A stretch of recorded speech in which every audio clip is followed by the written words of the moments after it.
Welcome to the Maria Liberati Show, where food meets art, travel, and life. And also welcome to another one of what I'm calling my compilation episodes. So these are interviews that are from some of my past podcasts, but I've decided to compile them in specific segments. So today we have a food author, and she's talking about a topic that I think this was the only person that I've ever had on my podcast that talked about salt. So she's going to tell us some interesting things about salt. And then I have another author who's going to share a summer recipe with us. So stick with me for those interviews. But since we do have a special guest talking about salt, I thought I would also share my top 10 tips about salt. Fascinating facts about salt. So the first one is that salt was once worth its weight in gold. In ancient Rome, soldiers were sometimes paid in salt, and that's where the word salary comes from. Salarium, meaning salt payment. Number 2, salt changed the world. Salt trade routes like the salt roads in Europe and Africa shaped civilizations and economies. Venice's rise as a trading power was fueled by the salt imports. Number 3, salt is essential for life. Salt, or sodium chloride, helps regulate fluid balance, nerve transmission, and muscle function. Our bodies can't produce it, we must get it from food. Number 4, it preserved food before refrigeration. Salt was the original refrigerator. It draws moisture out of food, preventing bacterial growth. It's key for preserving meats and fish for long journeys. Number 5, not all salt is created equal. I'm sure you'll agree with me. So there's Himalayan pink salt, kosher salt, sea salt. Each type has unique textures, mineral content, and culinary uses. Number 6, did you know that salt can affect your mood? Too little sodium can cause confusion and irritability, while too much can lead to sluggishness. The balance is the key, not just for health, but also for emotional well-being. Number 7, did you know that salt was a natural cleaner and healer? Salt has antimicrobial properties. It's used in saline solutions, gargles, and even salt baths to soothe skin and sore muscles. Number 8, most salt is not eaten. Surprisingly enough, only about 3% of salt in the US is used in foods. The majority, about over 40%, goes to de-icing the roads. Number 9, iodized salt helped to eradicate goiter. In the 1920s, iodine was added to salt to combat iodine deficiency, which caused goiter. This public health move nearly eliminated the condition in the US. And lastly, number 10, salt enhances sweetness. A pinch of salt in desserts like chocolate or caramel suppresses the bitterness and amplifies the sweetness, making flavors pop in unexpected ways. And today my special guest is Amy Loeffler, and she is an award-winning food writer. So we're really grateful to have her on the show. And she's going to talk about a subject that I don't think I've ever had anyone on talk about: salt, other than like people mentioning Himalayan salt and all. But I know she has some really interesting stories. But first, I do want to mention, Amy, tell everyone about the award you were just chosen for. Sure, Maria. Thanks so much for having me on. So I'm very excited to announce that I will be included in the next anthology of Best American Food Writing that is available for pre-order online Yes. and will drop October 17th, I Uh-huh. believe. Wow, that's wonderful. Really excited to hear that too. And I know you told me you were writing about potentially a book about salt and a lot of interesting things about it. But I know we were going to talk about this incident in that happened in Italy, right? In the what did you say, 1300s? Yes, yeah, thanks for asking about that. So one of the things I love about salt is that it is in many ways this mundane mineral that inhabits our daily lives. But it's also very cosmic. They find it in outer space, and they recently just found it on an asteroid in the journal Nature Astronomy. There was recently an article published about that, which has major implications for life on, or the study of life on Earth, because originally Yes. it was thought that comets brought water to planet Mhm. Earth, but now there's evidence of actual NaCl, sodium chloride, being found on asteroids, Oh, which wow. previously they were not thought of in that way. Uh-huh. But yeah, to get back to Italy here on Earth, what we're talking about really is the Battle of Chioggia.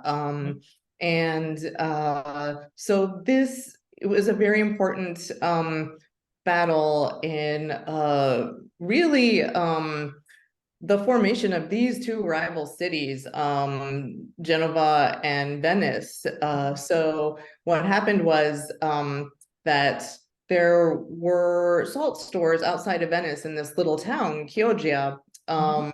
which was basically like a small town, like planned on a grid. What happened was the Genovese thought that they were going to very easily take this little town and march onward. Well, they were in boats, they weren't marching, but and sail onward into Venice. And this happened in June of 1380. And Wow. that's not what happened, actually. What happened was the Venetians put up a fight, and ultimately the Genovese were starved out of the port. Wow. So there was, a lot of language. Ultimately, when the Genovese came to Chioggia and they thought things were locked up, the Venetians tried to negotiate with them, and they didn't have it. In fact, there's a very famous quote by the Genoan military leader who said that we're not going to negotiate with you until we've bridled the horses of San Marco, which are the horses that guard Yes. Venice. Yes. So this battle was fought, over trade routes and, other things, but there was this small city that had very important salt stores, and it was very important in Italian history because it really allowed Venice to emerge as a victor and the much larger power after that battle. So in terms of Italian history, it was very significant and very Yes. much salt related. Yes, well, you probably know that salt was used as currency, right? It was used way back. It was used as currency also, just kind of like gold or silver, Mm. it was used as currency. So it was a really, really important commodity, and so much so that in Florence, the bread that they make in Florence, especially in the city of Florence, has no, the tradition is when you go to Florence, if you get the traditional bread, it's bread with no salt, because the people were so Oh, poor at one time that they could not put salt in their bread. So now it's a traditional bread, and people look for that bread just because it's kind of linked to the history of Florence. I think that was probably when the De Medicis were under, they were under the De Medicis, and no one had money. So yes, it's very, very, very interesting. Really very interesting story. yeah. And in fact, just to piggyback on your comment, that is Yes. in fact where the expression like to be worth your salt, that's where it comes from how Roman soldiers were paid. Yes, yes, yes, exactly, exactly. Really, really interesting. So, what I know, I was looking at your background, and you've written for lots and lots of different publications. Tell us some of the publications you've written for. Sure, thank you for asking that.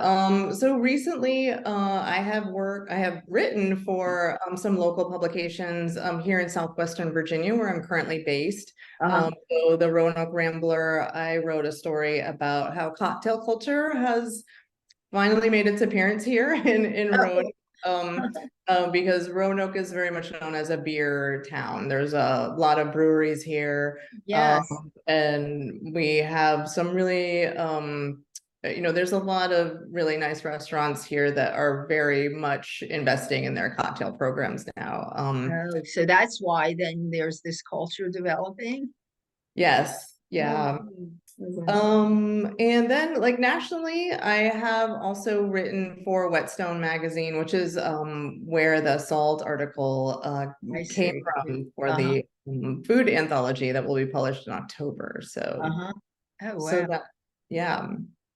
So any like interesting, do you have you like do you review restaurants or just like any other interesting topics that I'm sure they're all interesting because they're all related to food. Any other trending something or interesting topics? Yeah, that's a great question. So something that is kind of currently the gem here in Roanoke, Yes. is a cafe called Stock. And it's a cafe that really focuses on Nordic cuisine, but it is actually housed in a refurbished fire station from the early 1900s. And it's also part of a very innovative business model that speaks to the furniture manufacturing industry in southwestern Virginia. And that article actually has yet to be published, but it's one of the more recent things that I have written, and I think would be of real interest to your listeners. Definitely. And so my perspective on that is that there's kind of this reimagining of like the furniture manufacturing industry happening in this very innovative business model that partners with a restaurant where guests can actually sit, the tables that you sit at are the tables that they sell in the furniture place, which is housed in the fire station, I which is don't want also, to interrupt you. I don't mean to interrupt you, but this yeah, just comes to sure. mind. So do you think that has anything to do with IKEA? Because Nordic, IKEA, and it's kind of like, when you go there, you do eat Oh, there and they have everything. But anyway, I'm sorry, I'm just starting to think that could be. yeah, no, and I joked with the chef who is a self-taught chef. His name is Jeff Farmer. He's been the force behind some very successful restaurants in Roanoke. And he actually did mention that one of his customers came in and and I asked him the same thing when I interviewed him because I grew up in the DC area in the 80s when, Uh-huh. big box stores and factory outlets were a huge thing. And that was Yes. immediately what I thought of as well was IKEA. Yes. and yeah, so it is funny to make that association. But the furniture that's made by this company called Texture Mhm. is actually made to endure. Like it's very well made, Oh, okay. of It's high not like quality. yeah, it's yes. And so is the food at Stock. It's Nordic focused, and Right. but a lot of ingredients actually do come from say the Southeast. Like Uh-huh. shrimp dishes would have shrimp from North Carolina. I know he also works with a fishery where he sources sturgeon from, and that's Marshallburg Farms in North Carolina. And then I'm trying to think of some other things, but the chef Jeff Farmer, his whole thing is he really wants to introduce people to caviar, and not have it be viewed as this luxury item. So, Right, right. Wow. oh That's yeah, interesting. So that sounds like a concept that they're maybe starting in Roanoke. And it sounds like something that, because that to me sounds like a great way. Restaurants their profits are really down, But you have a restaurant like that where it's not just focused on selling the food, you're also selling the furniture, and it's a whole concept, right? It's a whole theme with the furniture and the food, and that it's in an old firehouse, which is interesting too. So that's really, really very interesting. Do you know of, like, is that the only location where they're doing this?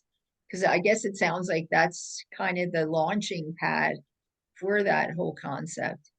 Yeah, that's a very astute comment. And I right now, this location is the only location. Mhm. It's very much tied to the local economy, and Right. the company is very invested in providing good quality local jobs Wow. for the Roanoke population. Yes. And and I toured the furniture factory last month, and yeah, they have very dedicated employees who have Oh, been. so the furniture is made there in Roanoke? Oh, Yeah, that's wonderful. So it's locally yeah. made furniture and food, which is Mhm. great. Oh, that's good. Yeah, that definitely, that sounds like a model, a business model that will some in the near future, I'm sure will be really popular and become replicated. So, oh, that's interesting. Right, right. It's something, it's kind of a concept. It's not exactly new, because big chains like Restoration Hardware, Oh, like yes, that's true. they do, it's kind of the similar thing, but I think the thing that's interesting about the furniture company Texture and their relationship with the cafe and the hotel is that, as you stated, it's a very innovative business concept and Right. very much wants to support the local economy in that Right, right. way. In So that, yeah, and that sounds like that's what might make them a little different too, other than it's more upscale than say in IKEA, where yeah, you're supporting right. more of the local economy and the products are made local as well, which is definitely very, very interesting. So, oh, that's great. I had not even heard of that, but that's interesting. So it sounds like you're Yeah. saying, it's similar to Restoration Hardware, but it's a step above, because then, and I'm not real familiar with Restoration Hardware, so I don't know if they have like eating places in their stores, but this sounds like then something kind of a step above the Restoration Hardware. Um, Yeah, and it kind of is in the sense that and so they do I personally haven't visited Restoration Hardware eating right, places. I know that they do the thing that's really fun about Texture, uh-huh, and the establishment here in Roanoke is that they encourage people when they're at the cafe to walk, because the furniture kind of experience room is right there. So they don't mind if you take this very like red wine staining like glass of wine around and like sit on the furniture and hang out uh-huh. with your friends, which you can't do, I don't believe, at Restoration Hardware. Probably not. I know most places don't let you do that. Oh, wow, that's great. So you experience, like I said, I think it's a whole experience, the furniture and the food together. Mhm. So, You're that's exactly great. right. Yeah, that's really, really interesting. I love that. I love that. So any new projects are you working on a book, or that was that anthology that's being published in October? Oh, so yeah, so the anthology is actually a collection of stories Uh-huh. from Mariner Books. So there's my story, Marion Nessel, who Uh-huh. you may be aware of, who is the nutrition professor at NYU. Like she's also going to be featured in the collection along with a lot of other like very fabulous writers. So Oh, I feel that's very great. privileged and Definitely. to be involved Definitely. with Yes, that. that's wonderful. So tell everybody, where can they find like information out on it? So it's an anthology, and you said that will be published in October. Yes. And if you go to, I believe it's Mariner Books, you can, and if you Google Best American Food Writing, Oh, okay. 2023, you'll get a link to pre-order it. Okay. Okay, so people So can look there. And do you have your own website? Can people find you anywhere or no? yes, I do. Although I have been very remiss about updating my website, It's but just really, I understand. I was going to say, I understand 'cause it is so time consuming. And when you're doing what you're doing, you just, it's like you don't have the time to go and update it on the website because you're busy doing, what the website is talking about, but you have to do that. So I understand. So I was just trying to get a way for people to, to find you. sure. So my website is called Marinate on This. Okay, I like So, and I would love it if people would want to visit. And you can find a way to contact me. Like I have, if you go to the webpage, right. there's definitely my email is listed there if anyone would like to get in contact. Okay, great. That's great. That's great. Thank you so much, Amy, and much congratulations on being selected. That's really very, very exciting. So, and hopefully we'll hear from you hear from you in the future also back again. Because it sounds like you really find some very interesting food related topics. So I'd love to have you on again. Keep us Thank you posted so on much. everything. Yeah, thanks for Thank having you. me. You're welcome, Amy. Thanks again. Bye. And today I have actually she's a returning guest, so she's one of our favorite guests, Meg Stafford, and she's an author and an expert, and she has this wonderful book called Who Will Accompany You. And today we're kind of turning the tables. Meg's going to do the cooking, so I can just sit down and talk, and I don't have to do any of the cooking. She has come up with this delicious summer recipe that I'm really excited about. I think you're all going to love it. So I wanted her to share it with everyone. Meg, thank you so much for being here. My pleasure. Thank you for having me. Very fun to be back and cooking together. Yes. And Meg, tell us the whole title of your book, because I just said Who Will Accompany You, but the title is So, Who Will Accompany You? My Mother-Daughter Journeys Far from Home and Close to the Heart.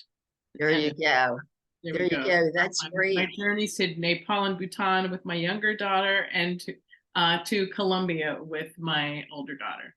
Oh, wow. That sounds great. And as we said, cooking together is sharing, and you can share that with family too. So tell us about this wonderful recipe that you're going to be making today. So this is a quinoa salad that I tasted and tried to recreate, and it has just sort of become a signature dish with a very fresh dressing and fun ingredients. Right. So I have made some tricolor quinoa.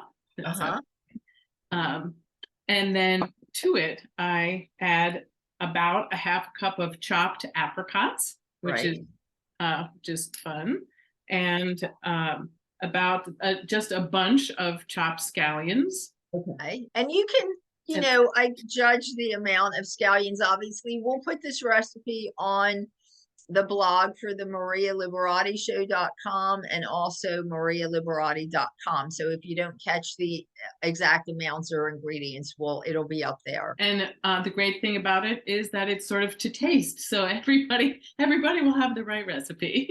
Yes. So I'm going to add a diced red pepper. So in it goes, and about a half a cup of pistachios. Oh, okay. Oh, I love those. See what? Yeah. So are they salted and shelled? I guess, right? Yes, these are. Sometimes I am there. I have only the the ones in shell, so I'm spending. It takes so long to shell them. Yeah, I always recommend if you're using them for a recipe, get them shelled. Because it's a good way to go. So yes, put them all in there. Okay. I'm gonna mix them up a little bit. Okay. And I want to just show you this because my husband made this bowl.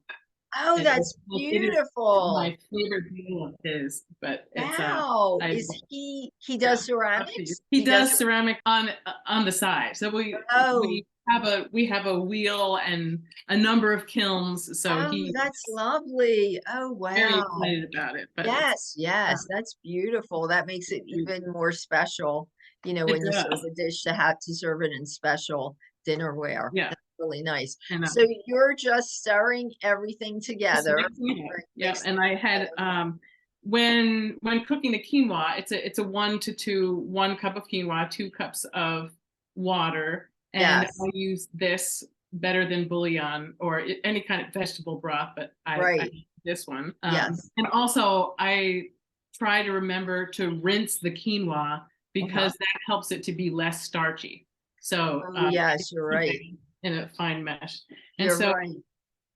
now I'm going to put in, so I tend to not make the dressing all together, but to just pour it on. Just to So pour it on. So you pour each ingredient on. I know you told me the different things you're dressing it with, but we'll tell everyone. And I love that you use the tricolor quinoa because it gives us sort of a, all different colors. That's yeah, nice. The and the tricolor whole dish quinoa. is colorful because you have the Right. yellow of the golden of the apricot and the red of the peppers.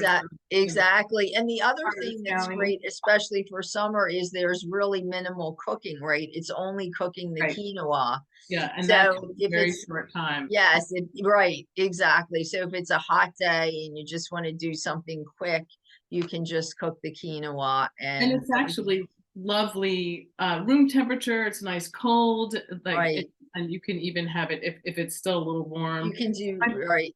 And it's great perfect. leftover. And it also is, you can serve it outside. There's no mayonnaise or something that you have to worry about spoiling. And it can be outside for a little while without running into trouble. Right. And it's a nice transportable salad if somebody wants a salad for lunch and they're going to work or, want a which lunch. I have done many times with the leftovers. Yes. And so I have put in olive oil, and this particular one, we have an olive oil and balsamic vinegar store. Oh, yes. The next town over. And this one is called Milanese Gremolata. And it has in it some garlic and lemon, and there's something else, but it's a lovely olive oil. And I have also added some rice vinegar, which gives it a little bit of a sharp flavor. Right. And then now I'm also going to put in some grapefruit balsamic vinegar, which is a kind of, at least this one is a little bit sweet and a little bit tart. Yes. Give a little that gives it a nice really refreshing flavor. And I always tell everyone, try when you get olive oil, try to get the extra virgin cold pressed. And especially when you're you're not cooking with it, you're using it to dress a salad and mixing. Just as she did, you can do that. You can just dress the salad with your ingredients instead of mixing those ingredients and then placing them in. And you probably want to let that marinate a little, right? To get all the flavors in. Do you do that? Yes, I will often make it up the night before, leaving out the pistachios, which I'll in at the last minute because I want to make sure that they don't get soggy. So I want to make sure that they make exactly. Yeah, there you go. Also, you're right. like I love, this is a very fun salt shaker. There you go. Yes. So here's my thumb exercise. little salt, probably salt to taste, right? Yes. However much salt you wanted to add, and black pepper. Yeah. Yep. This is a black pepper. So you can just freshly ground the black pepper, and that's a good idea to not let the pistachios sit in the salad. You can maybe even top the salad with them, also. Wanted to do that, or even grind them and then top them if you want to grind them. Ooh, that'd be fun. Yeah, you can just do that and grind them. And I also make similarly a cold salad that's a wild rice and seasonings, and instead of pistachios that uses pecans, and instead of the apricots it uses yellow raisins, and sometimes I add some dried cranberry. Right. Similar also the red pepper and the scallion, and again it's just a tasty, flavorful. Yeah, that's great. That's a great salad. Oh, that's beautiful. Pretty? Very pretty. That looks like that would be great too. Like if you want to serve it maybe on a bed of lettuce, for presentation. And like I said, maybe even grind the pecans if you're not putting them in and sprinkle them on top. Or even if you did, you could grind some and then sprinkle on top. As just a little bit of a. No, I think that's a great idea. Yeah. I think it'd be lovely on a bed of lettuce, actually. Exactly. You can if you want to, but I mean, as we said, if you're just eating it, it's a picnic and it's just a quick thing, or bringing it somewhere, you can just do that. But for presentation, I can just imagine it on a bed of lettuce or something. Yeah. That sounds delicious. We'll set it off. That looks delicious, Meg. Thanks so much for sharing that recipe. That's So my tell us, pleasure. yes. So do you have any, I didn't know when I talked to you last time, did you tell me you were working on another book or no? Yes, I have gotten started on a book that will be partially a combination of the columns that I have written. And so I'm Oh, grouping them by category, and then I'm going to write about each category and include some of the columns in it. So oh, it will okay. be I'm looking forward to that. So Oh, that sounds great. yeah. Anything you can tell us about the book or any topic that will be? Oh, so there is, as in this book, there are some about travel, there's some Right, about parenting, right. there's some that are many about the animals, about Oh, the dogs and the cats and uh-huh, what we've learned from them, and some uh-huh. are just silly about feet, about my first pedicure, about it's a broad range. Some are about losing people, what it's like to go So is through it that. like an anthology type of a book, it sounds like, because it has stories about different topics? It's because my columns, excuse me, I've written for um really 30 years. It covers thoughts about parenting from the time the kids were really young Right. until When they're much more right. recent. Or thoughts about my own parents and what it was like when they were ill and dying. And so it covers a number of topics over time. So it'll be partly my thoughts about each of these subjects over time and what I've learned, where it's gone. So And I know you've written many columns. Tell us some of the publications that you've written for or that your columns have been in. there were many in my local paper, Uh-huh. which was the Littleton Independent, the Metro West, and all of the areas, all of the papers in the area, which are connected under what's called the Wicked Local. Oh, okay. And so Metro West was a little Uh-huh. further south from here, was a regional paper. But I would sometimes get comments from people not even knowing that my column had been in their Had paper. reached that. Yes, That yes. was always interesting. I never knew where it was gonna Where it be. was going to show up. Exactly. Oh, that's wonderful. Well, that sounds like a really lovely book. And last month, I told a story with WGBH, our local public Oh, radio. yes, WGBH. Uh-huh. So they do a program called Stories from the Stage. Uh-huh. And it is 7-minute stories by about various topics. They do different topics for different evenings.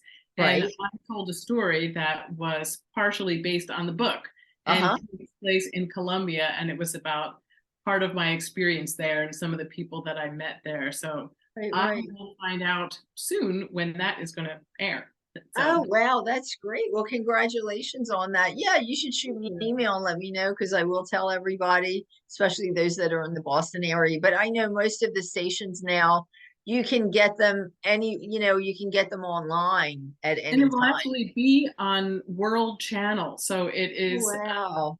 which you can get anywhere. Exactly. You'll be able to get that anywhere. Oh, It's that's my great. first foray into telling my stories aloud. Yes. Oh, that's great. That's Yeah. exciting. That's great. Well, congratulations on that. So, and do you have your own website also? Or Yes, just, and and many of my all of the more recent, like the last 10 years of columns are on there, as well as this book and my first book, which okay. And is it just megstafford.com? yep, www.megstafford.com. And Okay. And that's Stafford. So if you check that out, you can find more info about Meg and her columns. And as mentioned, we'll have this lovely recipe up and hopefully in the next month or two, she'll be joining us. We already figured out another recipe we like to do together. Yes. Salmon chowder. Yum. Yes. Oh, yeah. Salmon chowder, which sounds really good. It sounds like a great summer recipe, too. That sounds great. Great. Meg, thank you so much for being on, and hopefully you'll keep us posted on the next book. And that's megstafford.com. And yep, look at my website for the recipe, marialiberati.com, the marialiberattishow.com. It'll be on there. Thanks so much for the recipe, Meg. Thank you for sharing with us. Thanks for having me. Enjoy your afternoon. Have a great summer. Okay, bye-bye. Thanks for listening to the Maria Liberati Show, and thanks to my producer, Britton Roselle, and this week's special guests. And as always, you can find me at marialiberati.com. You can find our podcast website and blog at themarialiberattishow.com. You can find the podcasts and some video of some of the podcasts on our YouTube channel at the Maria Liberati Show YouTube channel. And let's see, you can also find me on Instagram at Maria Liberati, on Facebook at Maria Liberati, on Pinterest at Maria Liberati, on Twitter or X at Maria Liberati, on Vimeo at Maria Liberati. And let's see, you can also find my Gourmand World award-winning book series, The Basic Art of Italian Cooking, on artoflivingprimamedia.com, which is the publisher's website, and Amazon and Kindle and barnesandnoble.com. You can also find audiobooks now, of audiobook versions of many of my books on Amazon and Kindle. Amazon has just released the audiobook versions just a few weeks ago, so take a look if you are looking for an audiobook. And if you get to try the recipe that my interview guest did this week, take a picture, hashtag it the Maria Liberati Show, and we'll try and share it at the marialiberattishow.com, and or like the picture also and share it with our audience. And until next time, peace, love, and pasta.